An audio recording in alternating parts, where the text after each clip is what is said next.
Patienter face à un supérieur qui dépasse les limites, ne pas s'énerver sur le petit nouveau qui fait tout de travers, fournir de gros efforts pendant le mois de jeûne, pas du tout facile pour les musulmans. Nous verrons comment ils concilient travail et jeûne dans ce journal. Les qualités d'un forgeron font le bonheur des villageois de Loulo dans le nord du pays. Ils fabriquent du matériel agricole. Nous le verrons à l'œuvre dans quelques instants. Et puis la guerre du Kosovo a coûté la vie à plus de 13 000 personnes de janvier 1998 à décembre 2000. Le cessez-le-feu accepté par la République fédérale de Yougoslavie le 9 juin 1999 met fin à la guerre du Kosovo. Madame, Monsieur, bonsoir. Travailler pendant le mois de Ramadan n'est pas évident, surtout quand les journées sont longues.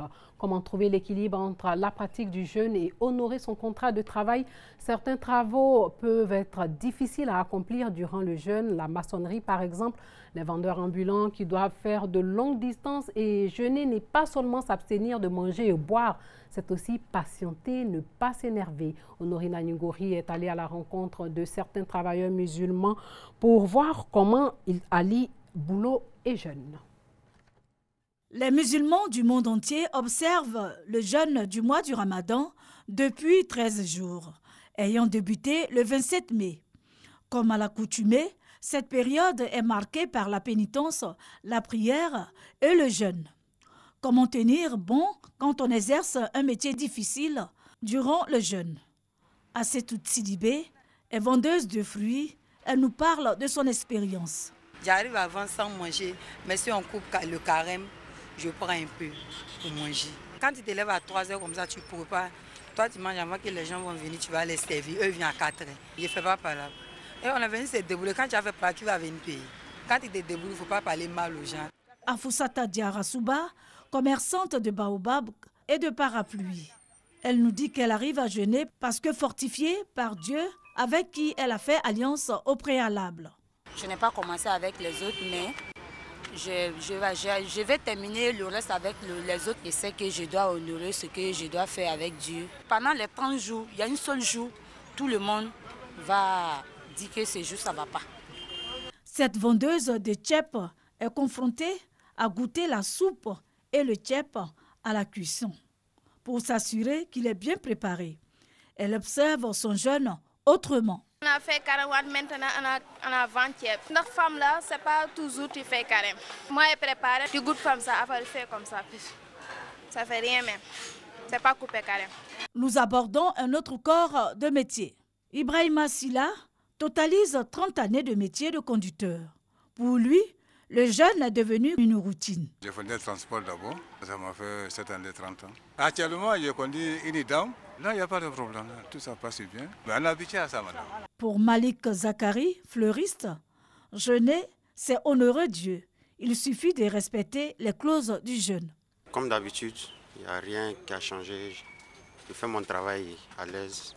Des fois, ça me fatigue, mais quand je n'ai rien à faire, je me repose. Les forgerons, les maçons, les vigiles, les précollecteurs d'ordures ménagères et bien d'autres personnes observent également le jeûne du mois du Ramadan. La santé des populations au cœur des préoccupations. Une ONG a offert du matériel médical et des produits d'hygiène au dispensaire rural de Gand. C'est dans le département de Biancouma, le reportage d'Eugène Atobé.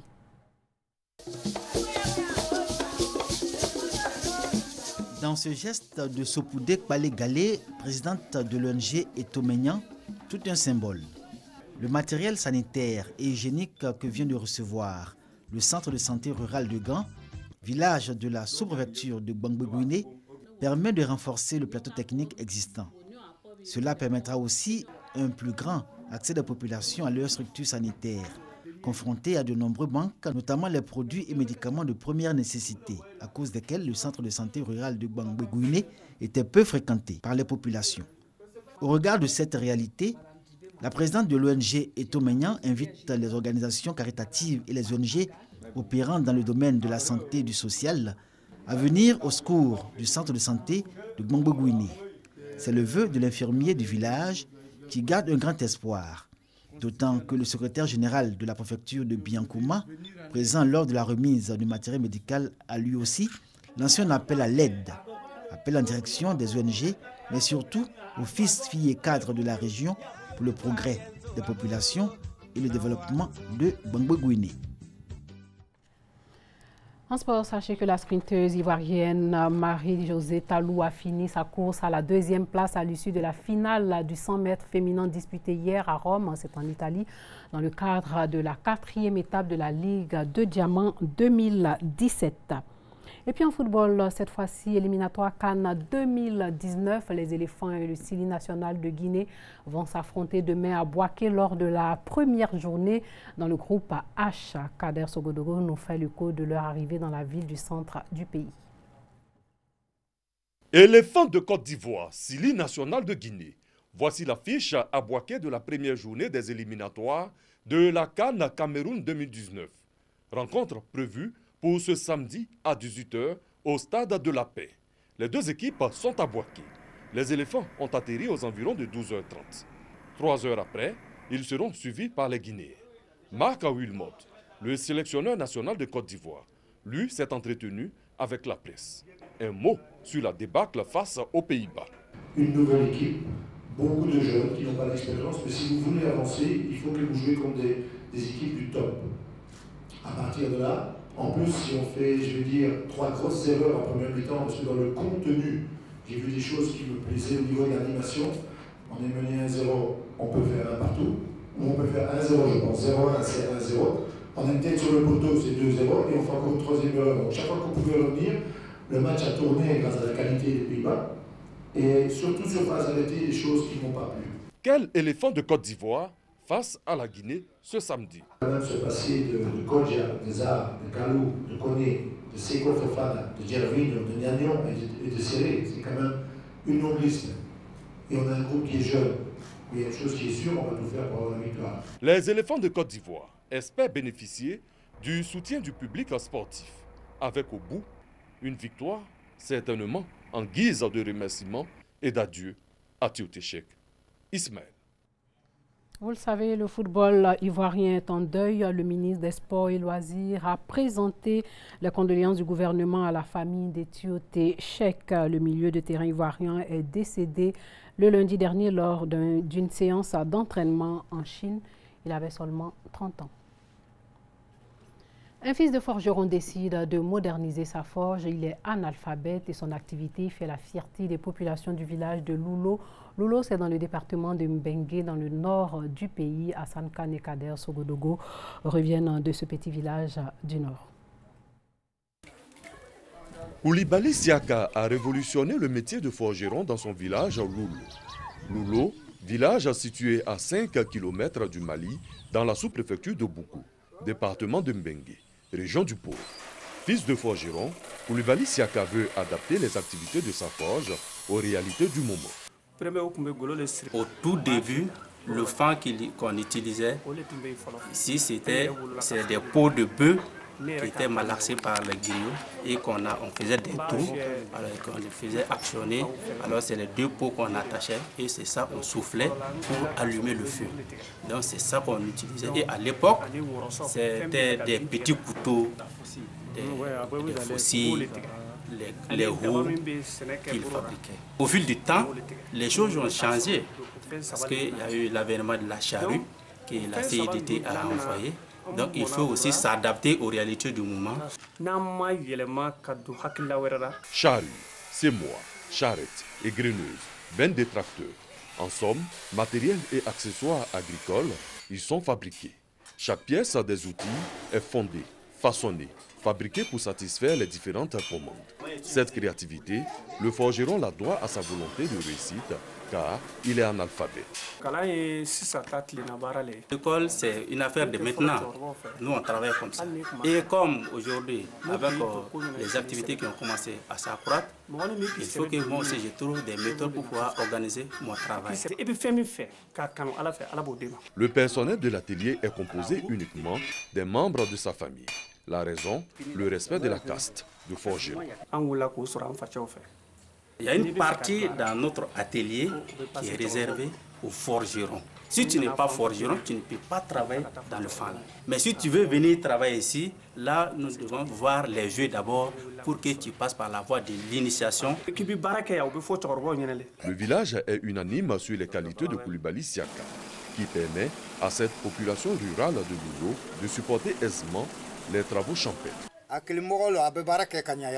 Il aide beaucoup les paysans du village dans l'agriculture, puisque les produits qu'ils fabriquent, les charrues, les semoirs, les égreneuses, tout cela, ça contribue au développement de l'agriculture dans nos villages. Koulibaly Siaka compte ouvrir son atelier à d'autres personnes afin de briser la barrière de caste et devenir le repère de la nouvelle génération. 3 casques bleus ont perdu la vie hier dans le nord-est du Mali lors d'une attaque combinée revendiquée par un groupe lié à Al-Qaïda selon la mission des Nations Unies, MINUSMA. 5 autres personnes sont blessées. Les contingents guinéens et tchadiens forment l'essentiel des troupes de l'ONU à Kidal. Et puis Theresa May a perdu la majorité absolue par les élections législatives anticipées hier. La première ministre britannique va former un nouveau gouvernement qui mènera à bien le Brexit malgré les appels à sa démission. Ce gouvernement va guider la Grande-Bretagne dans des discussions cruciales sur le Brexit qui commenceront dans 10 jours et répondra aux souhaits des Britanniques en menant à bien la sortie de l'Union européenne. Elle dit compter sur le soutien du parti nord-irlandais unioniste DUP qui a remporté 10 sièges pour gouverner. Place à l'éphéméride. Le 9 juin 1999 sonne le glas de la guerre du Kosovo. La guerre du Kosovo qui a eu lieu sur le territoire de la République fédérale de Yougoslavie, opposant l'armée yougoslave à l'armée de libération du Kosovo et de l'OTAN. Les conflits entre les deux principales communautés du Kosovo, serbe et albanais, sont liés à leur conviction mutuelle d'être les seuls occupants légitimes de cette région. 9 juin 1999, fin de la guerre du Kosovo. Après le cessez-le-feu accepté par la République fédérative de Yougoslavie, le conflit débute en 1996 avec la création de l'armée de libération du Kosovo, qui amorce une campagne de révolution en assassinant des dirigeants, des policiers et des gardes frontières serbes, ainsi que les Albanais collaborant avec le régime. Les Serbes ont alors pris de sévères contre-mesures policières et militaires. Le point tournant est survenu en mars 1997, lorsque le gouvernement de l'Albanie s'est effondré à la suite d'opérations financières pyramidales ratées. Des arsenaux ont été pillés et ces armes se sont invariablement dirigées en grand nombre vers le Kosovo, où l'armée de libération du Kosovo naissante livrait aux autorités serbes une véritable guerre d'indépendance.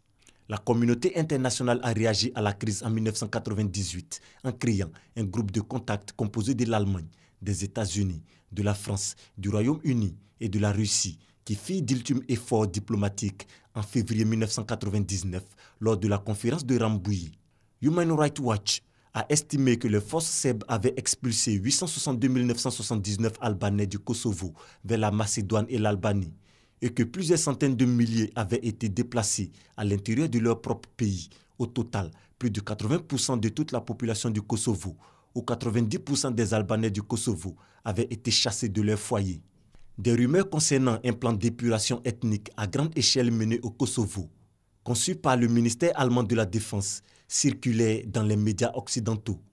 Ces rumeurs se révélaient par la suite infondées, bien qu'étant à l'origine de l'intervention militaire de l'OTAN. L'échec des négociations à Rambouillet et l'éventuelle catastrophe humanitaire poussa l'OTAN à intervenir en effectuant une campagne aérienne de bombardement appelée Opération Allied Force. Ces frappes qui duraient plus de 70 jours semblent mener une impasse jusqu'à la conclusion d'un accord entre la République fédérative de Yougoslavie et les envoyés spéciaux de l'Union européenne, à savoir le président finlandais et l'ancien premier ministre russe, le 3 juin 1999. Ils étaient venus présenter les exigences du G8 pour mettre un terme au conflit du Kosovo à Milosevic. Le cessez-le-feu est accepté par la République fédérative de Yougoslavie le 9 juin et met fin à la guerre du Kosovo.